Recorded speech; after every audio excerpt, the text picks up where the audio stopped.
Ladies and gentlemen, boys and girls, adults and children of all ages, the Twisty Podcast brings you the greatest podcast in the world.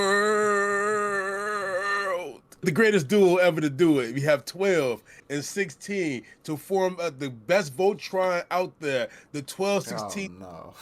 Voltron Podcast. Oh my god.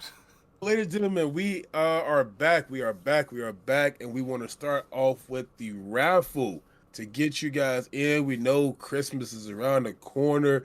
Hanukkah, Kwanzaa, whatever you celebrate is around the corner. And we want to get you guys in and out with some stuff from us. So as you can see, we have our randomization here going on right now. As 16 shows you on his screen. We have 8 pages here, so it's 8 different pages, all different people. Some people we may know, some people we may not know. And that's what we're going to decide on with this dice roller. So I'm going to roll the dice, the first one on an 8 count, and then the second one on a 10 count, depending on if it's 1 through 7. It'll be a 10 count. If it's part of the last page, it'll probably be the rules make sense. Our first one, 8 pages. We're going with page number 2. So the winner would be out of this page right here. 1, 2, 3, 4, 5, 6, 7, 8, 9, 10 people are inside here. So we roll a 10 count. And it is number 1. So the first person on the list is Kev. Hey, Kev. Hey. He was just on a little while ago, wasn't he? Nah, for the game night, the PCG game night. Yeah. So, Kev, you are our lovely winner. We'll reach out to you. You're going to have 48 hours to reply back to us. If you don't, then we just pick the next person and keep rolling with that. I'll say it'll definitely be easy to get in contact with his ass. With Kev? Yeah, because he still be streaming and all that kind of stuff. So it'll be see, easy to perfect. get in contact with him. Oh, we can kick it off right now, Law, if you want to. We have the recap of Wano. This is a special One Piece only episode. Recap of Wano. We're going to have our 5 moments through Wano that we thought was really hidden for us. And of course, go through our 5 fights that we think was just unmatched by the rest of everything going on in Wano. So without further ado, Law, any words from you before we kick it off?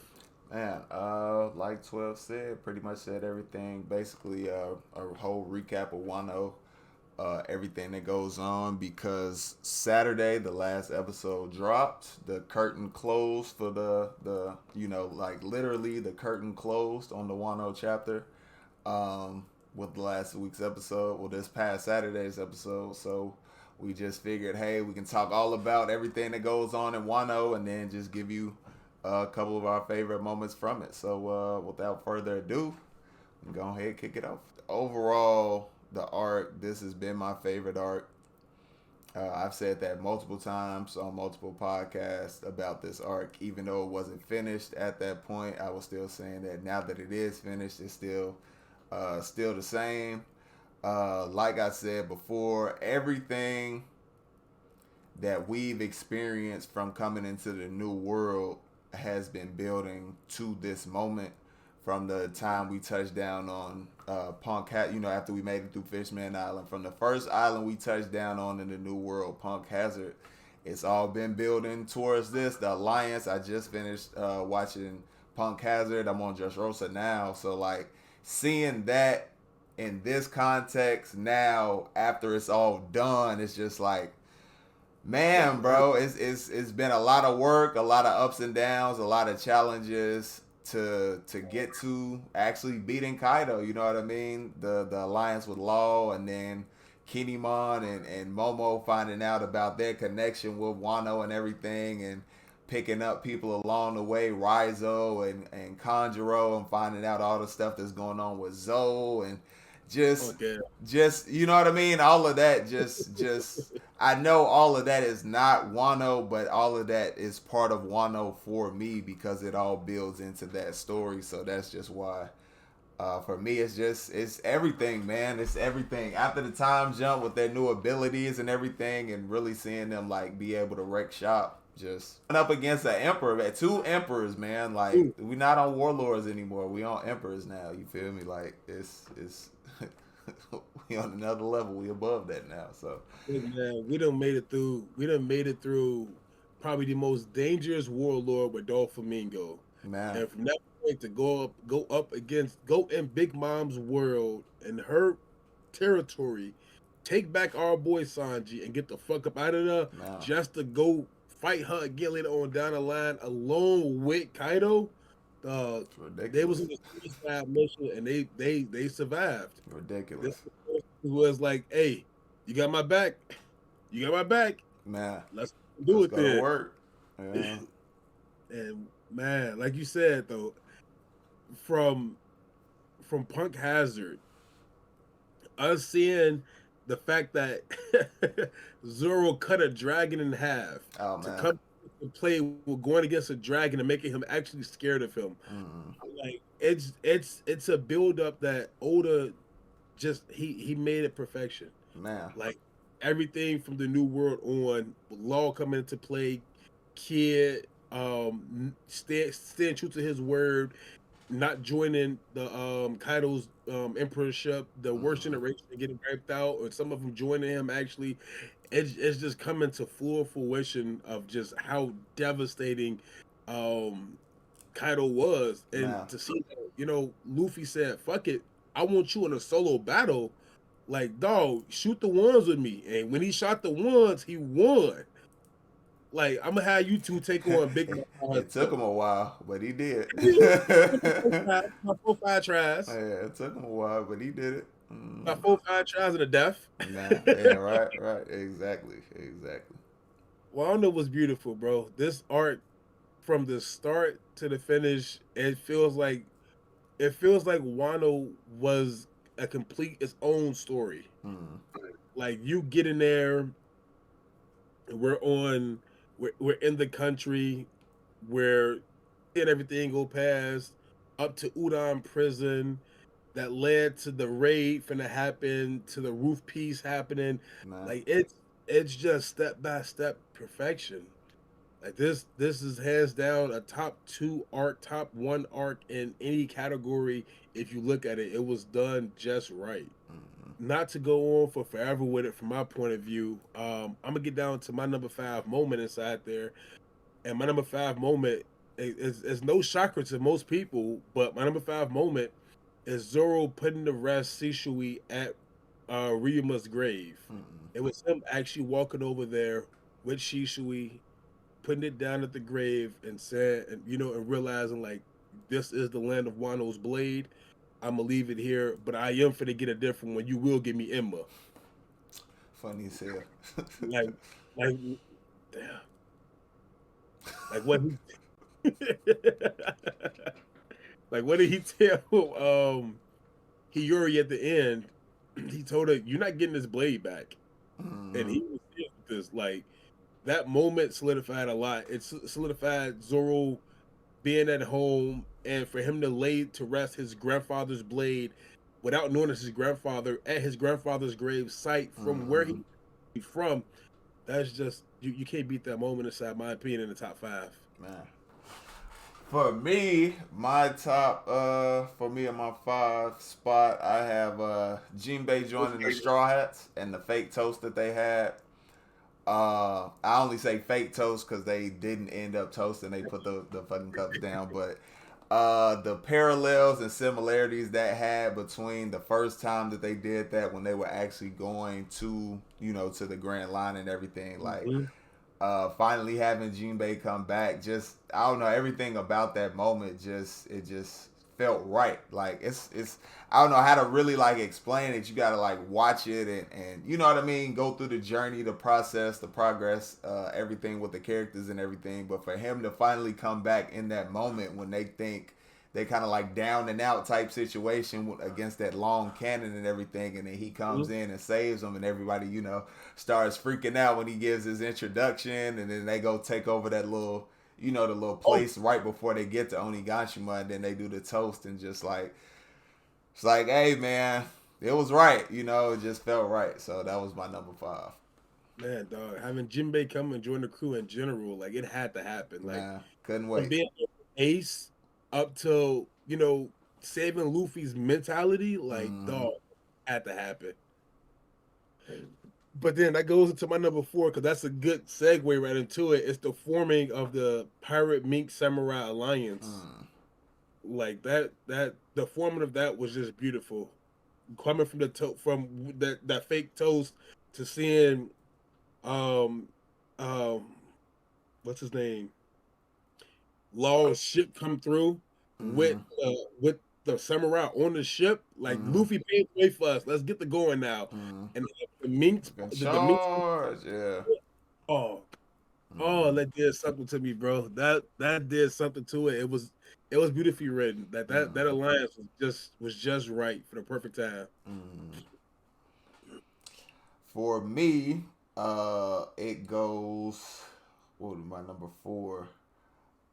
So I, the way I worded it was I don't know why I worded it the way I did, but essentially it's when Luffy comes up to the roof, and then Oh yeah. everybody Oh, ends up coming together, and then Luffy, you see him, they cut to him walking up the stairs, and then he punches through the door, and then all of that shit, the lights and everything and whatnot, and then he comes up.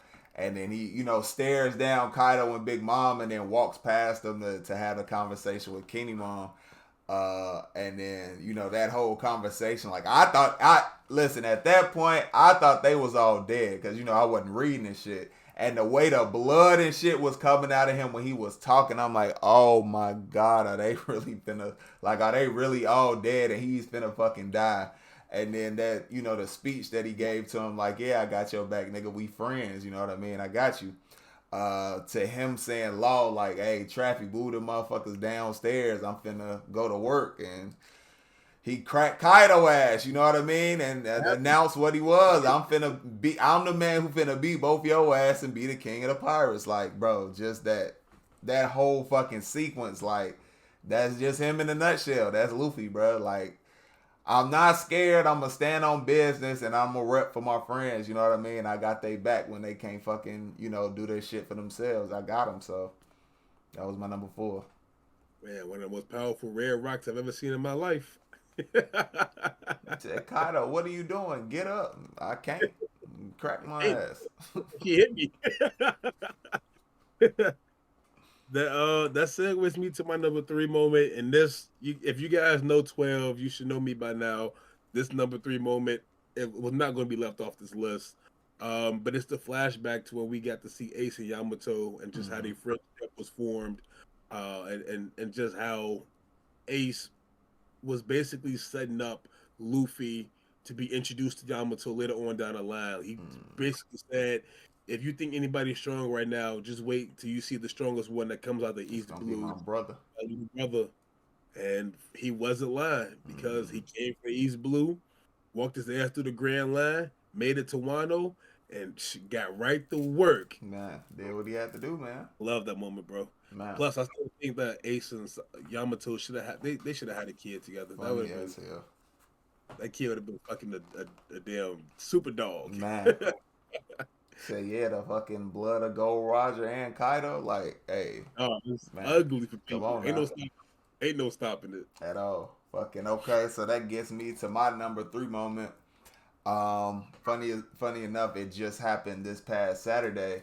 And it was when Luffy gave Momo the flag and was basically like, "Hey, fucking, if if you got a problem, show them this flag, and if you need us, we gonna come. We got your back.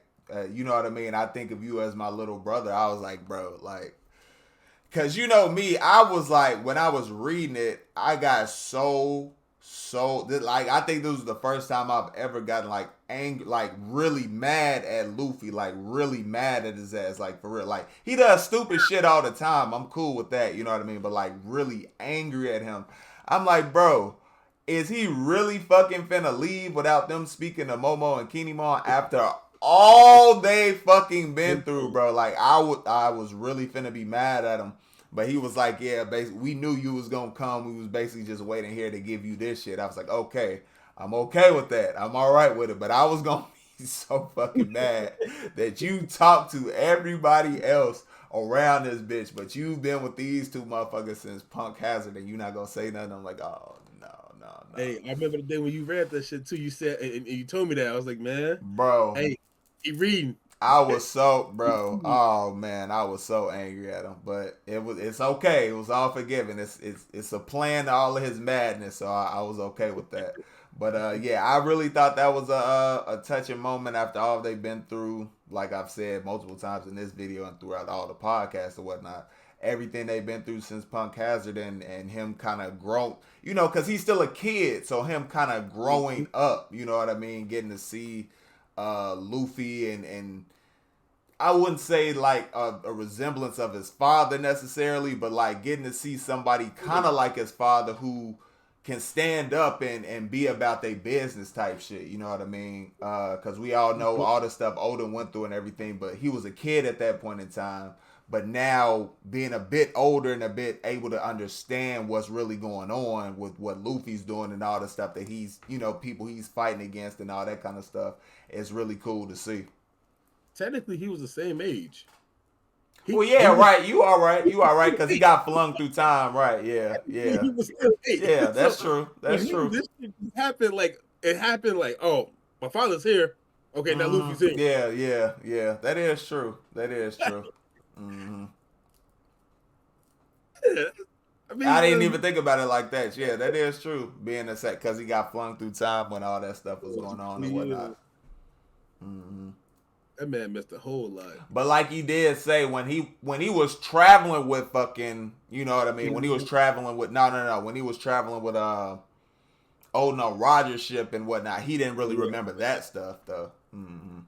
I think he was Too young. He 5. was too whatever he was. He was too young. Yeah, because he was born on Whitebeard ship, if I'm not Born on mistaken. Yeah, born on Whitebeard ship. Yeah. he already was born on Roger's show, hmm and now look at them.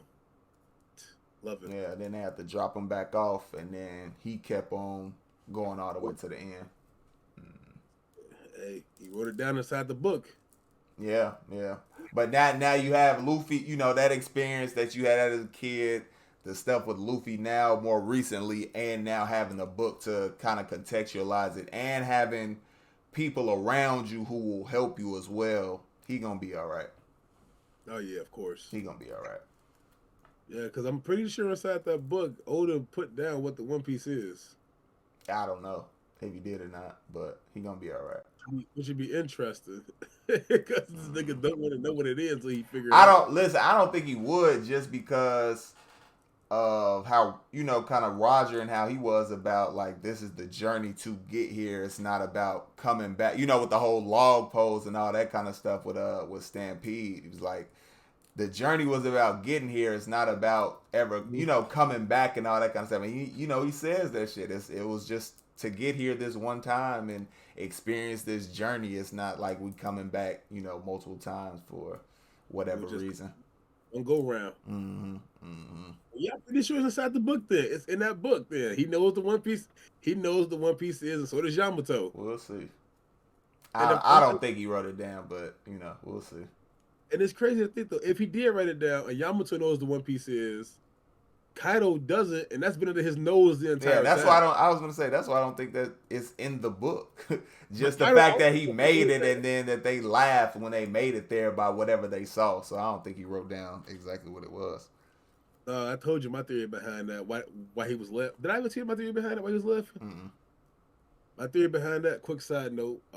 Also, spoiler alert for y'all who not caught up inside, or not caught up, but for those of you who aren't reading, I really think that the that he started laughing because one, he didn't have the devil fruit to activate what the One Piece truly is, the end of it. Mm-mm. Because if remember, and remember, if we looking at Egghead and the robot that woke up because of Luffy's awakening with Gear 5, Mm-hmm. there ancient robot woke up. So in my opinion, I believe that fucking Roger can do nothing but laugh because he can do shit else. And this awakening, once Luffy gets there and goes Gear 5, is going to actually unlock the true key to taking Doing down whatever it is. and everything like that, what it is. And truly making the world free and connected. Yeah, because it out like they said, it couldn't happen without Joy Boy, and that's who Luffy is with the Devil Fruit. Because even Roger said that I wish I could have been in the time where you were alive, where he was alive, where Joy Boy was around or whatnot. So we will see, man. We will definitely see, and all the context and whatnot of with him and the flashbacks with Odin and going over. Because I'm watching part, when the new English stuff comes out, I go back and rewatch that stuff. So seeing his travels and all that stuff again in English and whatnot, because the subtitles they aren't bad, but like when they say it in English, it's you really understand exactly what they're trying to tell you with the situation. You know what I mean? Because they put it in our words, not a translation from that to, you know what I mean? So I need to go back to Punk Hazard and watch everything in English going forward. yeah, hey man, that's all I do is watch it in English. I've watched nothing from Punk Hazard forward in English, bro. I watch it all in English. I've watched all. I'm caught up to almost 1036 in English because that's how many episodes they got. God damn, they Mm-hmm. moving improving. Yeah, 1036. I'm on like 1034 right now. But like I said, I go back when it drops in English. I go back and I'll rewatch the new episodes in English. Yeah. Need to put that shit back on. Yeah. Only thing English is the very first part before Punk Hazard. But to keep going through strong, my number two moment is kind of a piggyback off of what yours was for your number three in the moment. And it's the Adventures of Odin and the Okay. flashback. Odin's his the entire flashback that we got to see from him, from looking at him trying to take on Whitebeard, to being recruited by Roger and going from ship to ship, to being the silly fool that's dancing around because he wants to help the people and actually protect them from from what Kaido has planned and Orochi has planned for them. Mm-hmm. It's just seeing everything come into play and understanding just how much of a true man Odin was. It was a complete backstory that made Wano hit that much harder, in my opinion. All right. Like that shit was, man, that shit hit differently, bro. Yeah, when you actually understand his sacrifice and what he was really doing. hmm Cause I mean I love the scene just because it's funny, him dancing and all that kind of stuff. So, it's one of the most memorable things of it. Guy Mongambo, Chico Amitamago, all that shit. Yeah, Odin wouldn't be Odin if it wasn't boiled.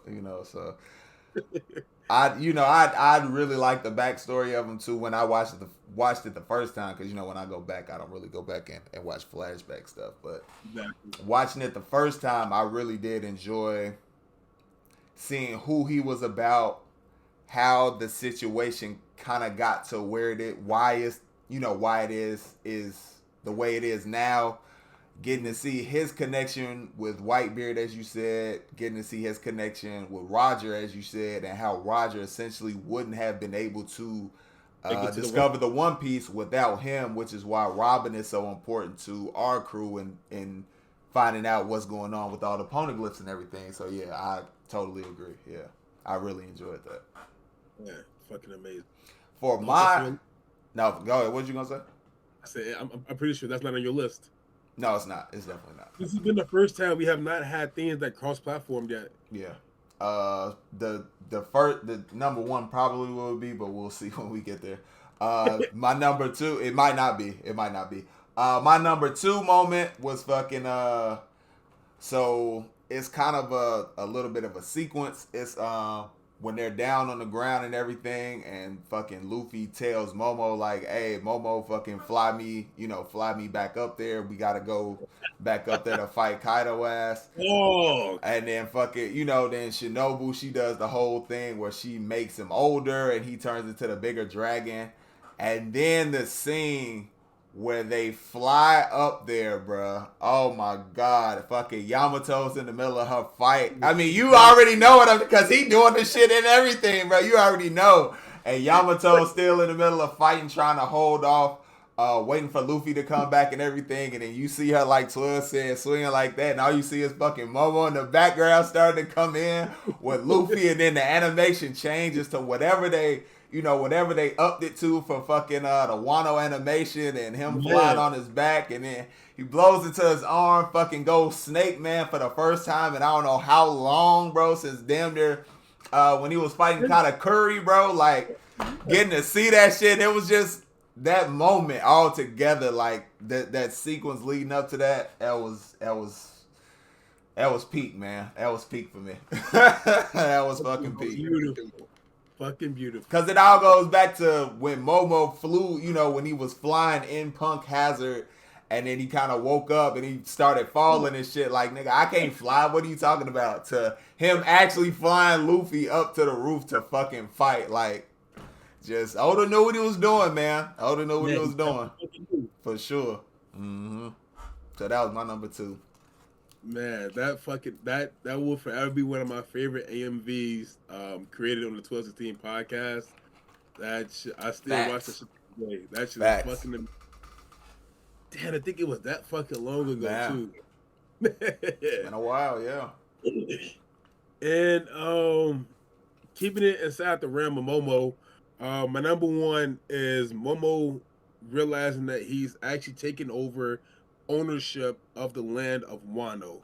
When he walks out of the dust after landing on the ground, when everybody's inside and at the fire festival, they all stop what they're doing and they're looking around and they think Kaido's here because the dragon just landed.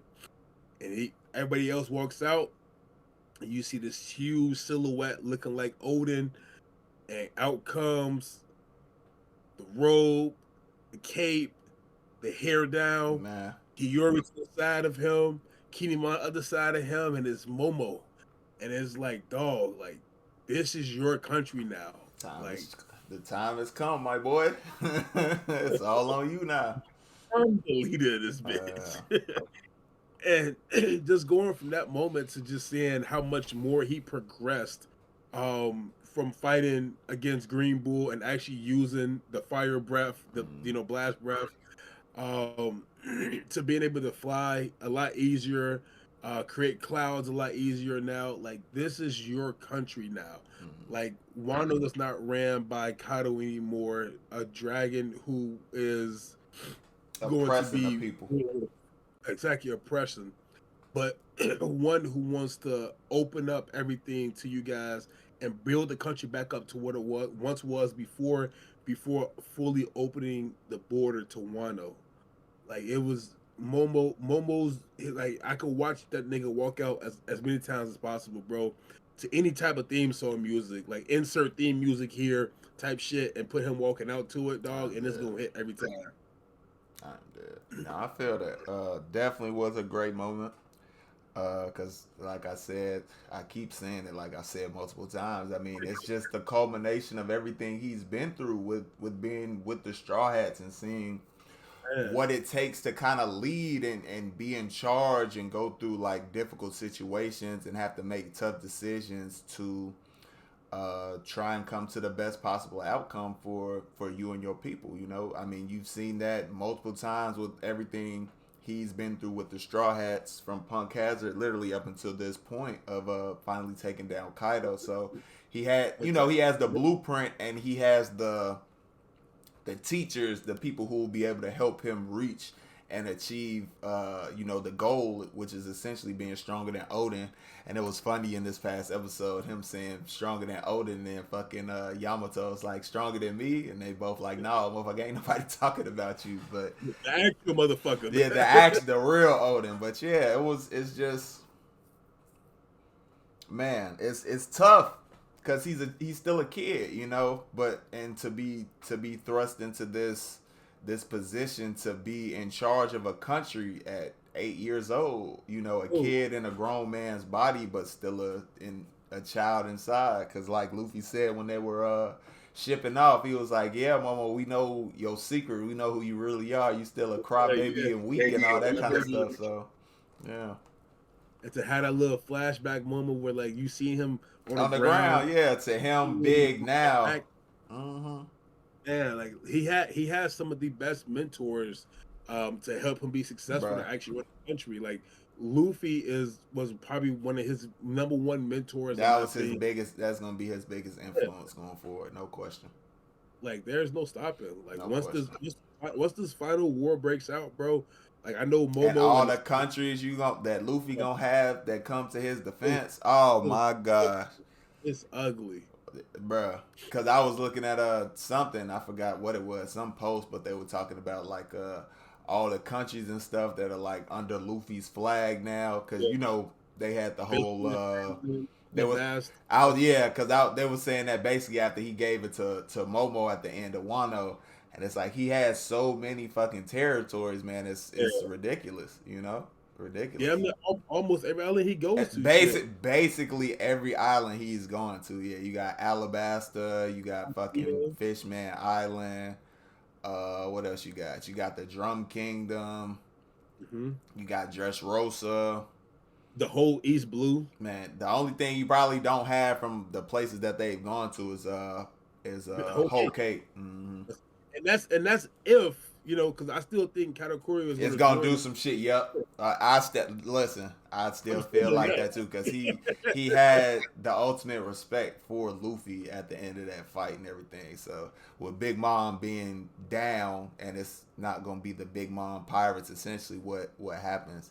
Does he take over or does he kind of? Well, he's essentially gonna take over, but does he like lead them to like how Big Mom Oh, was, or does he kind of fall under Luffy's umbrella like the motherfuckers that Dressrosa did? So we'll see, also, man.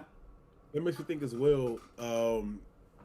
Is Big Mom's territories and her devil fruit awakened territories so they stay how they are, or is she dead to the point where her territory is now reverting back to no more homies?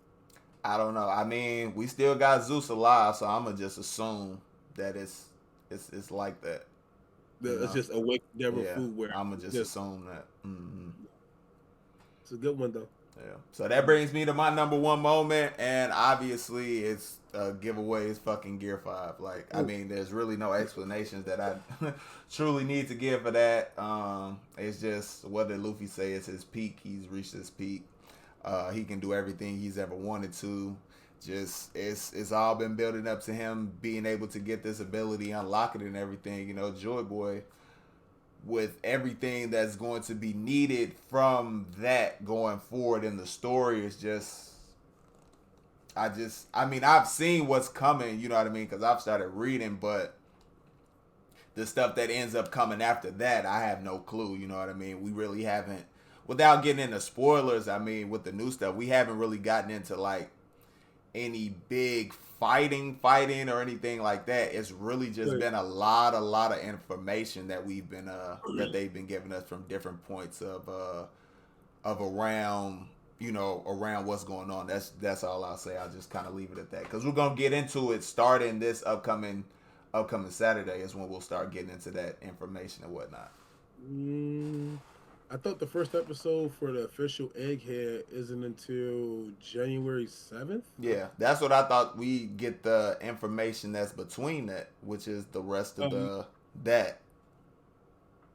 Yeah, that's what you know what I mean. That's a big, huge info dump that's about to be yeah, going on, but before we get there, if I'm remembering how I read it correctly. it should be. It should Yeah, be. yeah. 'Cause, hey, he didn't do it. It wasn't me.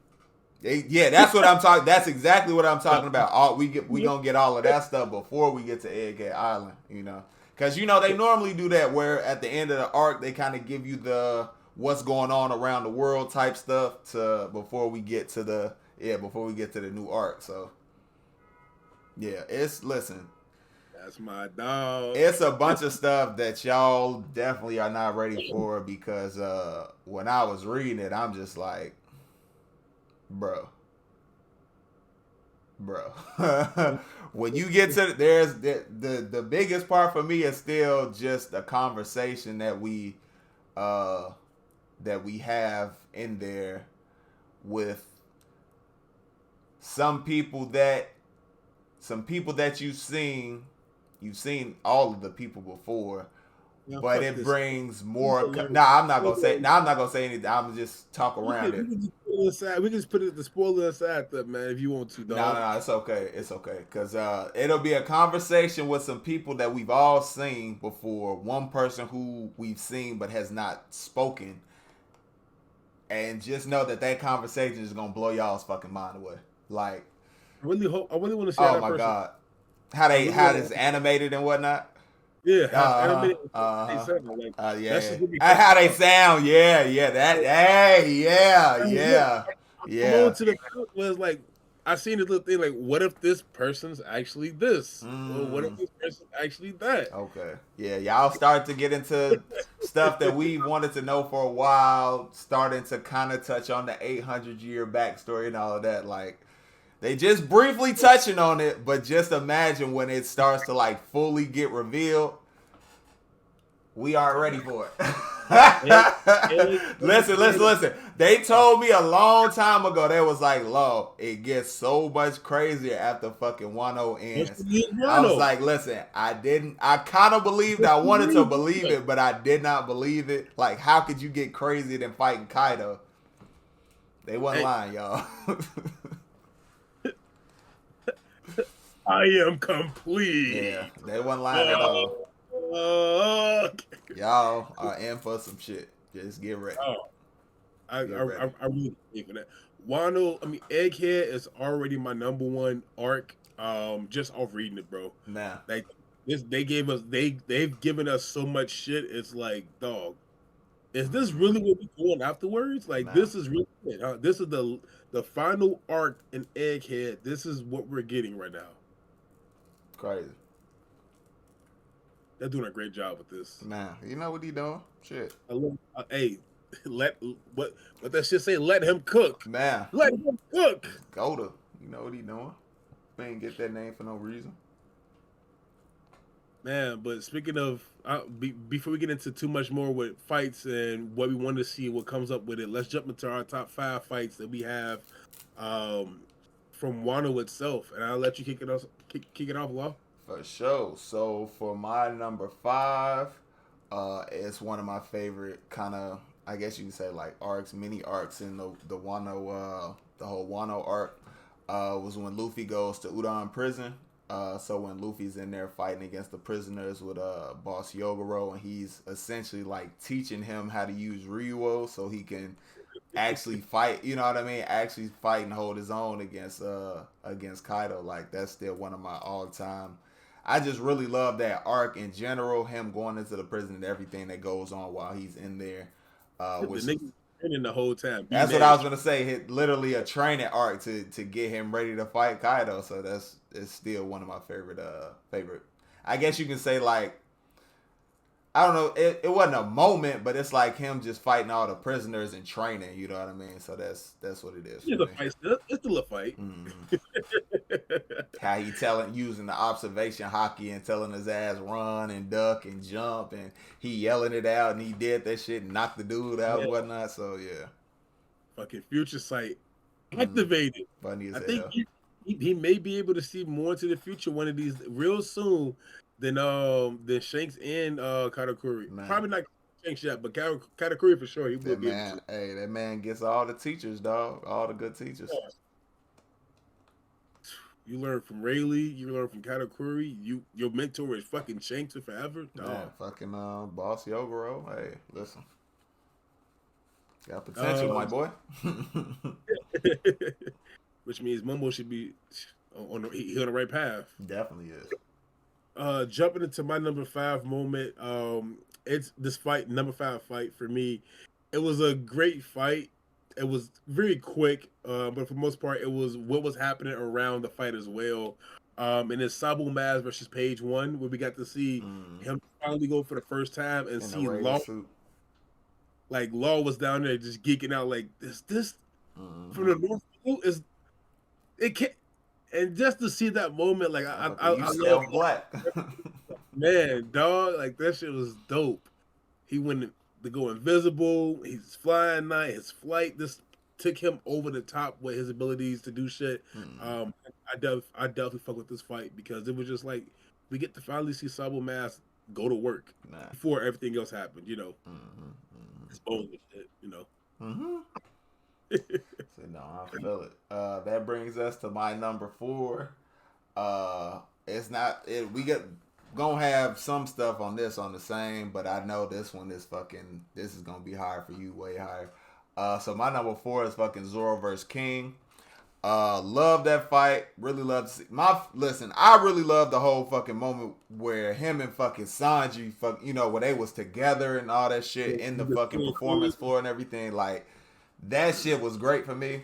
But their individual fights are what I'm going have on here as fights or whatnot. So Zoro fighting King.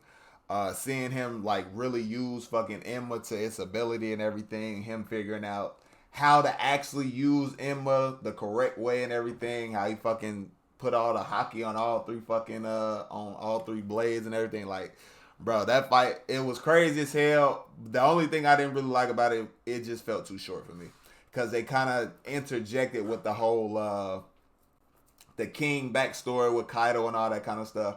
I just feel like maybe that should have been at a different place, not in the middle of the fight, which is why the next fight I have on my list is above it compared to this one. So that's my number 4. But the thing is, it does make sense because of how they went through the rest of them. Big Mom dying, she has a flashback. Kaido flashback. It was just, I guess, it was just the way that the arc was setting up. Everybody defeated, but I definitely fuck with that though.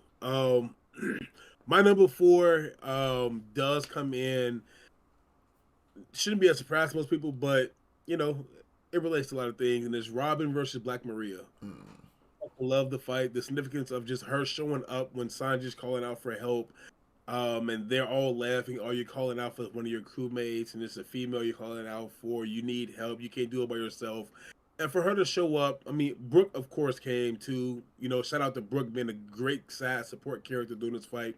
But for us to actually get like demon mode Robin Oh man. activated to break her spine in half, like she's on a complete different level. You see why her bounty is almost a billion. She's not there just yet, but she's almost a billion. She's like teeter tottering to it, and I love everything about that fucking fight. She a little bit more. We got to see her use fishman karate inside there. Learn from Hack and Koala when she was with the Revolutionary Army from years ago when she was training from the 2-year time skip. It just all came back to it, and y'all know I fuck Robin the hard way, the long way, the strong way, man. Funny as hell. Yeah. No, definitely a great fight. Really fucking enjoy. Well. Hold on, you started lagging. Okay, yeah. Definitely a great fight. Fucking enjoyed her ass. The transformation, like I was upset at first because I thought the first transformation was gonna be like her big ass thing where she had like all the hands, but then she was like low key getting fucked up, and I'm like, Yeah. dog, no, no, no, no. And then there's the next one where she actually transformed into the fucking demon and everything. Like she was like, yeah, I'm willing to become a demon to protect my friends. Like kind of like how Chopper was like, yeah, I'm willing to become a monster so Luffy can become king of the pirates and everything. So like, yeah, man, funny as hell. Yeah, yeah, yeah. So I really enjoyed that shit. I definitely enjoyed that shit. But I think the best part was kind of how you talked about with Sanji, how he called for and everything, but it was the fact that she said, "Thank you for trusting me." I was like, for That goes me, that's what I was about to say. That goes a long, long fucking way from her and all the stuff that went on, Water 7 and everything, to her actually like, okay, I'm really a part of the crew. I can count on them. They can count on me type shit. So like, that was this the first really like really cool to see. really needed by the crew. Mm-hmm. Like really needed, but this is the first time like we really seen her like needed to save a member of the crew. Mm-hmm. Cause he couldn't do nothing. That's just like fucking Sanji fighting old girl at, speaking of fucking Water 7 in his lobby. That shit Nami saving Sanji ass from Khalifa. So yeah. And with them motherfuckers, hey. We'll get that. Yes! Yes, yes, yes. Said I had been wondering, I had been and questioning. Yes, okay. I got yes. Happy about that shit. Happy about that shit. So I guess that brings us to number 3. Fucking Sanji versus Queen. Listen, man, I don't know if it was the shrooms or what, but that night, that fight, everything about that shit. Yeah, yeah, yeah, yeah.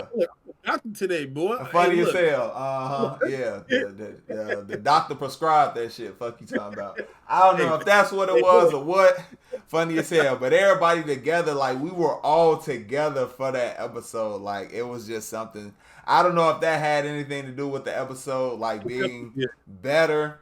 But it was You like a definitely whole ass experience with all of us together watching that shit and Sanji like going crazy, whooping his ass, finding out that it was actually Queen who did that shit, even though we kind of assumed. knew it. Smart people kind of assumed, and other people had no clue that Hey, that motherfucker did that shit, and only realized it during the second watch through of the episode. the fourth watch, bro. Okay, The the fourth. fourth watch through of the episode, but yeah, that shit, him and the John Bay freak fucking blue flames and shit. Now, like that episode, him going crazy was a quiet. That shit was everything, bro. Oh, Was everything. oh, that was a good ass fucking fight. Mm-hmm. It was. I think it did hit a lot more with us all being there, bro. Nah, Like with top fight moments, like if the everybody whole together going crazy and shit. Like, oh damn, yeah. Mm-hmm. that shit gonna hit hard. Like for the moments coming up soon, the egghead, Oh like man, nigga. nah. Um, Going over to number three, we're gonna backtrack a little bit to earlier Wano.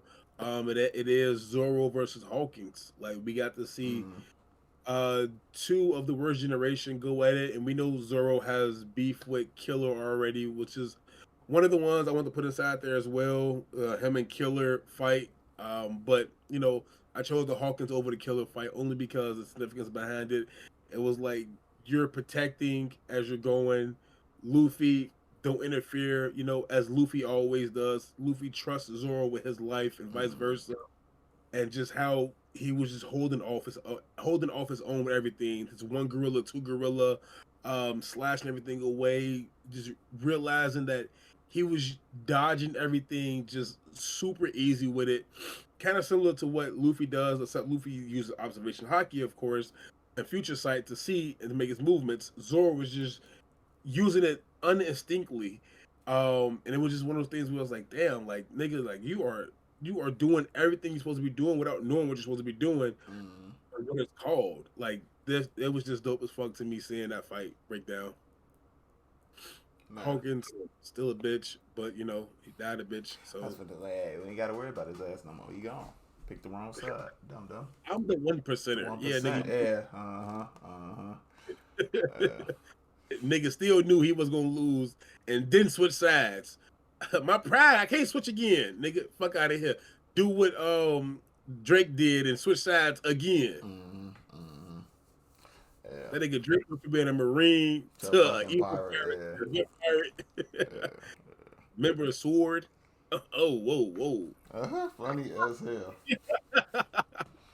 Yeah. For me, for my number two, Law and Kid versus Big Mom. That fight, in itself, not even including the rooftop stuff, but just like with them on the fucking in the building and everything in Onigashima, that shit was crazy. One of the craziest moments still from all of the Wano arc was fucking Misery when Big Oh, Mom did that attack. Like, bro, I was in shock. Like the way they were looking in the episode was how I was looking in the episode. Cause I'm like, bro, what the fuck? You know what I mean? What the fuck is this? What is like going yeah, on? Cause yeah. we had, we seen Big Mom kind of fight, but we hadn't seen her like really Go, like go all out type fighting. Where she's like taking part of her soul to get stronger and all that kind of stuff. Like we never seen her like push to the limit. Like she was like, "You motherfuckers really trying to kill me?" Like, yeah, that's what we said we set out to do. You know what I mean? So you want your head.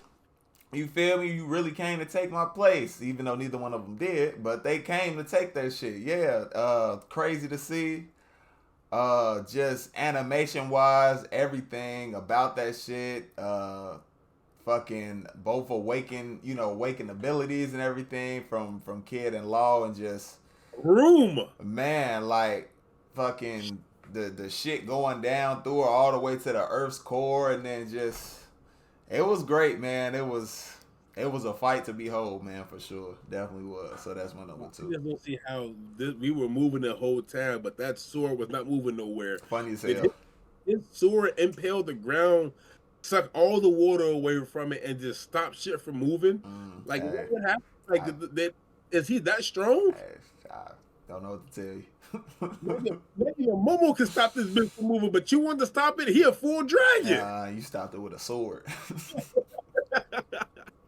That's impelling somebody. Yeah, I mean, hey, that's what happened when you get put inside that Big Mom pack. I am dead. Hey, shout out to them. Shout out to them hidden features. Mm-hmm. Smoking on that Big Mom pack, the loud pack, Hell shorty. no. My number two spot. Speaking of smoking on shit, bro. He got his ass smoked inside this fight too. Is Zoro versus King. Man, dog. I don't think this fight could have been.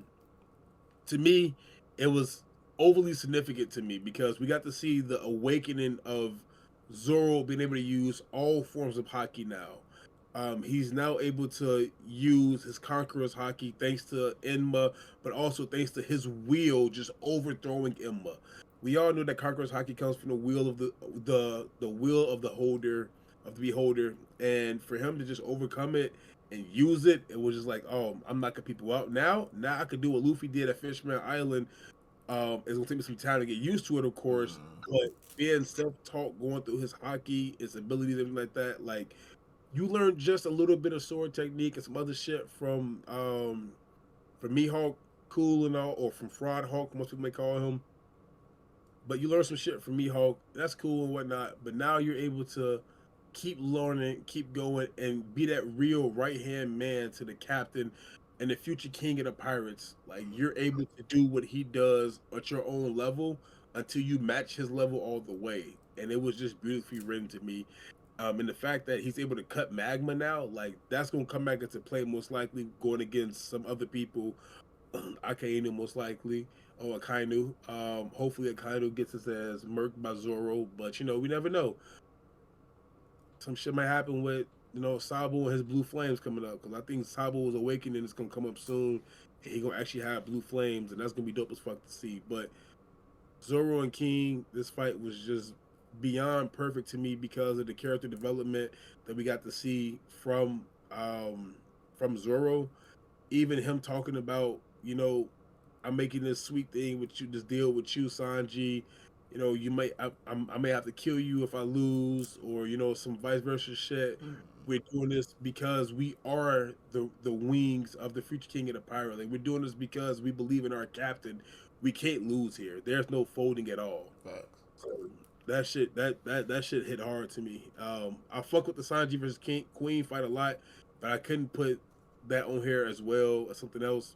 So, but I really fuck with that big time. Those would be like tied for me at the second place if I could. But man, Zoro, he shot up levels, bro, doing this fight. Levels. Yeah, I mean, for me, y'all know my number one is pretty The same as yours. self-explanatory. Fucking the Luffy versus Kaido fight. Yeah. Just like Gear 5 was my favorite moment. Like it's kind of easy to predict what my favorite stuff is gonna be. It's basically anything that involves Luffy kicking ass or a transformation or some form of training or some form of a fucking speech or some shit like that. You already know it's gonna be him. So from all the stuff that he went through when he touched down, all the different times that he fight, got knocked down, kept getting his ass back up until he finally took his ass down. The Gear 5 transformation was just, it was everything, man. Like some people talked about it was overhyped or some people didn't like, they didn't really get to enjoy it because they didn't they either didn't watch, to the You going show through? from beginning to end, well not end, but beginning up until where we are to really understand the story. So they wouldn't really get how big of a deal that shit was. And I guess two is really you just watched it. You know what I mean? Like you just watched it because you know what I mean? Because everybody else was watching it, so you just decided like, hey, let me just watch it. So yeah, for me, it was just it was really everything, man. I know I've said that a lot. I've said it multiple times when we talked about this fight and everything, but it's really just been him at the Peak. height of the height of his abilities, the height of everything he can do from fucking turning into, the huge ball inside Kaido to fucking grabbing his eyes, sticking his hand through his eyes and opening his mouth and pulling himself out and jumping rope with a dragon and fucking turning into a giant Yeah. and grabbing lightning and fucking running through the air and just like it's all the goofy ass stupid shit that Luffy's been doing all through this series, but just cranked up to the 10th degree, man. Like that's really all it is. So if you saying it's goofy and all this other kind of stuff, then you just haven't been watching One Piece and who Luffy is and what he kind of fucking does and all of his moves and so that's what it Man, is for me. So that's my favorite fight, man. My favorite fight of the show so far. mine as well, bro. Like it was no going back from that moment. Like from seeing Luffy using UFO to him being able to run up on run inside the air now. To see him using, his gum gum pistol and his all his gum gum moves to I don't know what to call this, to everything that he had imagination wise that was going around. I'm a rubber guy. Um, I'm gonna make whatever happens happens, and we gonna make Uh, the unbelievable believable. To him being able to do whatever his imagination tells him he can do, which is everything, from pulling up the ground to shoot back a fucking fireball at Kaido that he shot out, the same fireball that he shot that destroyed an entire mountaintop earlier inside the Wano mm-hmm, arc. mm-hmm. Oh, like this is wild. Like to being able to get hit by one of them and shake it off like nothing happened, dust the dirt off your body. Like Said getting Luffy, hit in the back of your head and the whole front of your the, shit like changes to fit it. like You know it. what I mean? So you could get out of the fucking hit, so the impact doesn't hurt you as much. Hitting on the head, and he went into the ground and bounced out of the fucking ground. Like, bro, just So, everything, man. He can do everything he's ever wanted to do, man. That's really and I, what it's just, man. it is. It is what it is, and I'll fuck with that a hell of a lot, bro. Like Luffy changed the game. Like nigga, like you went out here now and was like one of those things was like, dog, what else do you want me to do for you? And to see what we're gonna get when we get the egghead, like, come on now, come on now. We out here punching niggas so hard that they get knocked out like that. Like what? Yeah. Like, I just went from struggling against you to having somebody else have to stop you to me just man. Yeah. He Like elevated, man. He's elevated for sure. For sure, he's elevated. He's not the same anymore. yeah, He's a no. fucking emperor, man. Goddamn emperor.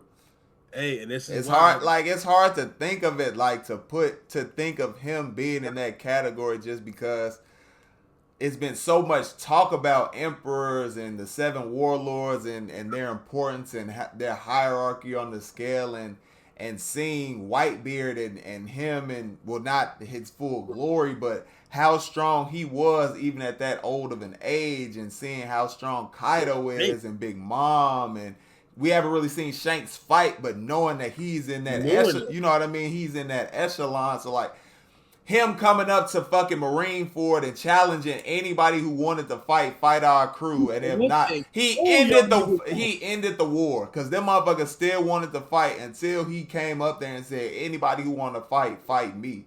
So And thinking of Luffy from this goofy ass little kid busting out of the fucking barrel from that moment to him being an emperor thought of in that fucking light, like you don't fuck with him. The government can't fuck with him because he's an emperor type shit. Like they gonna still try. it's a beautiful story, man. It's been a beautiful ride, a beautiful journey, and the show goes on. The show goes on, and I can't wait to see where it takes us. Continues to take us from this point. And that goes right back to why my second had to be Zoro, bro, because you have to be the right hand man to an emperor of the sea now. Yeah, he can everything that Luffy can do. He can do it. He's just a step That or two behind. which is Mm-hmm. like you have to be the Ben Backman. You have to be the kind of Fucking Rayleigh, yeah, like Rayleigh, yeah. That's you're really who I think of him like in you're the great comparison king. to. I really think of his ass like Rayleigh, the cool, calm demeanor. They got, Rayleigh has one sword. He has three swords. They can fight like that and everything. So that's Really, really who I think of him as in a comparison to like other characters and whatnot that we've seen from past generations. really has a sense of direction. He doesn't. Oh, that, yeah, they're differences, but mostly similarities. Because I feel like Rayleigh had to check Roger at some points in time. Oh yeah, for Back sure. Because back in the day, because Roger was kind of free and kind of do whatever type shit, kind of like Luffy is. So I'm pretty sure there are moments where you had to like kind of, hey, Roger, like, hey, come on now, we gotta be on bid. The Punk Hazard speech, like, hey, Luffy, we in the new world, we can't fuck around no more. We gotta be on business type shit. So, hey, read two more chapters today, baby, and you'll see. uh-oh, You read two more chapters today, baby. uh-oh, motherfuckers trying to make me get all caught up now. Oh shit. um, but look, dog, like this shit is fucking this. It it gets better. It's Nah, it fucking. definitely does, y'all. But again, big shout out to Kev. Kev, Yeah. you a fair Kev, player. you the winner. Yes, sir. We gonna get in contact with you and get you some shit on shipped out for Christmas or whatnot.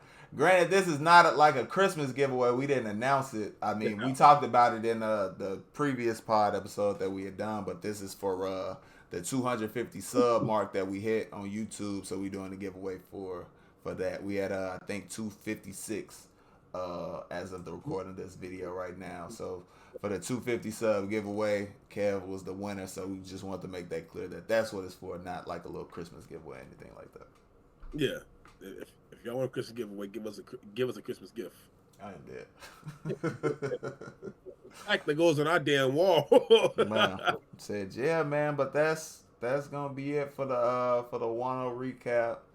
Just it's truly been a journey on what did they call this? I think like the Emperor arc. So everything that we've been through from Punk Hazard up until this point in Wano, all of that being together under the same umbrella. I'd even go as far as to say um, everything for me. I'd almost say everything from Saba Odi when they come back together and then go forward into the new world. All of that is part of this like whole Emperor arc. I think that's what they called it on like on Facebook or something like that. I'd include all of that. I don't know if that's included as well. It might just be from Punk Hazard all the way through, but I'm not 100% sure. But that's what I'd say. I just include everything from when the crew gets back together and goes to the new world. I see it as Wano having its own arc. That's how I seen it as. Oh, Because I don't think Wano deserves to be put inside the category with everything else, only because of how much we get overwhelmed with information from Wano from a bunch of different perspectives of it, and I think that's the only reason I will look at it like that. Okay. But for sure, I could see that. I could see where it's coming from with that shit. Yeah, well, that's gonna be it for us on the recap and everything. Hope you all enjoyed. We're gonna have Jujutsu Kaisen centered all pod to catch up on the episodes and whatnot that we've missed. So we will have that for you all sometime in the coming days. So stay tuned on the lookout for that. We're also gonna have, I don't know if we'll do it in solo form or if we'll add it to like another podcast, but we're gonna recap the finale for Attack on Titan. We're gonna get to that as well. So don't, yeah, I was gonna say, so don't think we forgot about that. We definitely watched that, so we'll definitely talk about that as well. One Piece will still be going on. Jujutsu Kaisen, we hope we'll be able to make it through the season with all the stuff that they talk about with with the animation and everything. But we'll definitely talk about all the episodes that we've missed that are out up to this point.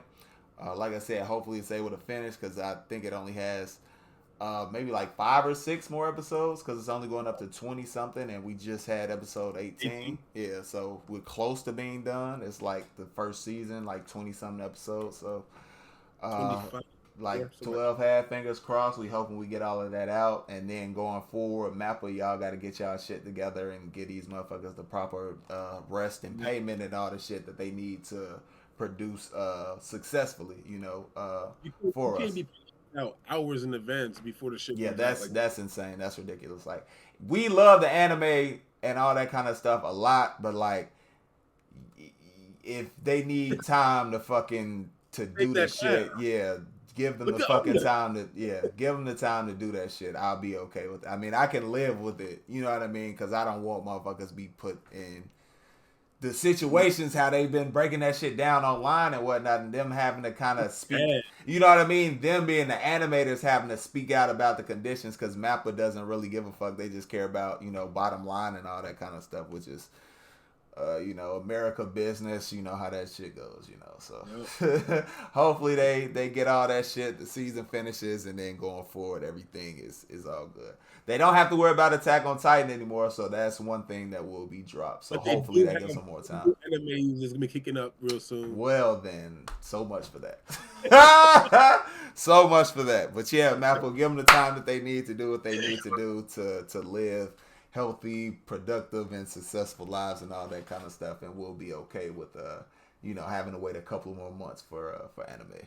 So that'll be it for us. If you did go on to make it this far, we appreciate you. Because that means you let it run or you watch from beginning to end. If you like it, go ahead and hit that like button. It really helps out the channel. If you want to see more from the Toy 16 podcast, hit that subscribe button. And then if you want to get notified every time we drop a new video, drop something new, whether it's reaction, chapter review, which just came out today, at the time of this recording and everything. 12 just dropped one for $10.99, so check that out if you haven't seen that. I'll get back into trailer reactions, and all that kind of stuff in the upcoming funny as hell, in the upcoming days and whatnot, with stuff that I'm actually interested in seeing. But yeah, that'll be it. Make sure you hit that notification bell. You get notified of all the shit that we drop. And we will see y'all in the next one. Hell no.